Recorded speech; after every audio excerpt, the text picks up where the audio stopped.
Good day, everyone. I am Philip James Tecson from MAED English Section 6. Today, I'll be discussing how to write an effective executive summary.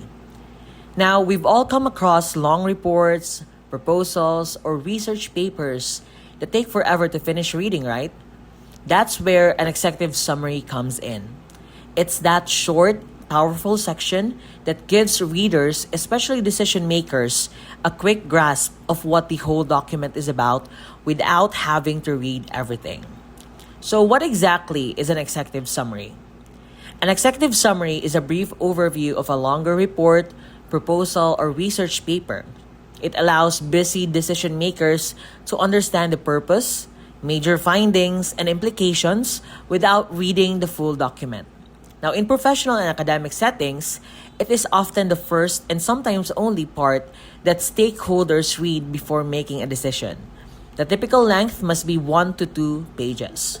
Now, according to Purdue Owl 2024, an effective executive summary should be concise, well-structured, and persuasive enough to stand on its own. In simpler terms, it is often the first and sometimes the only part of a document that stakeholders read before making a decision. That's why it's crucial to make it clear, organized, and impactful. Now, let's talk about its main purpose. The goal of an executive summary is to summarize the essence of document.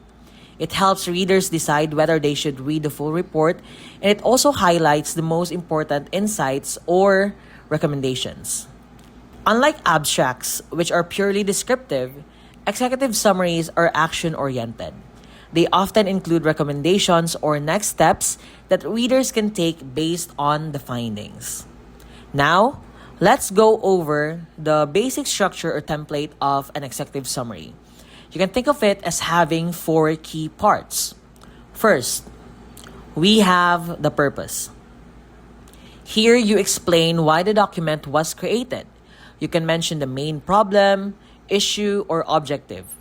For example, in education, you might say, this report evaluates the effectiveness of digital reading platforms in improving literacy among grade 8 students in rural schools. Now that is direct and clear. Second, we have the key points. This section outlines the main findings or critical information. You can present them in bullet form or short paragraphs.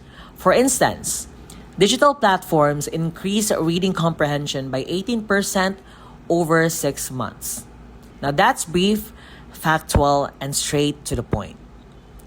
Now moving on to our third part, we move on to the results. Here you present the outcomes or findings of your research or project. If you have data, this is where you include it. For example, in a busy context, you could write, the marketing campaign achieved a 25% increase in customer retention, exceeding the 15% target. Now, after the results, finally, we have the implications. This is where you explain why the results matter and what should happen next. You can include recommendations or next steps. For example, community-based fitness programs can significantly reduce hypertension risk, suggesting integration into barangay health initiatives. Now that we covered the structure, let's go over a few key writing principles. We have 3 key writing principles that you, the author, should put in mind in writing executive summaries. First is to be concise. Avoid unnecessary background details. Stick to the main points. A good rule of thumb is that the executive summary should be about 5 to 10% of the original report's length. Second, be specific. Use data, metrics, or clear outcomes whenever possible. Instead of saying increase significantly, be exact. Say increased by 23%. And lastly, make it stand alone. Even if someone doesn't read your full report, they should still fully understand your executive summary. Moving on, when it comes to language, here are a few helpful tools that you can use in your executive summary. We have first the action verbs. These add clarity and persuasion. Words like improved, increased, reduced, developed, and achieved give your writing energy and precision. Second, we have hedging. This softens claims, especially when certainty isn't absolute. For example, you can say the findings suggest that or it is likely that. Third, we have transitions. These make your writing flow smoothly. Use connectors like therefore, as a result, and in light of these findings. Lastly, we have concise phrasing. Eliminate wordiness. For instance, instead of saying due to the fact that, simply say because, and instead of in order to, just say to. Moving on, now let's talk about the tone of your executive summary. Your tone should be formal but still readable. Avoid jargon unless your audience is familiar with it. Remember, clarity over complexity. You should also adjust your tone depending on your audience. If you're writing for an academic board, you can use more technical language. For government officials, you can keep it plain but formal. And for business investors, use a results-driven and persuasive tone. Now, before you finalize your executive summary, ask yourself these questions.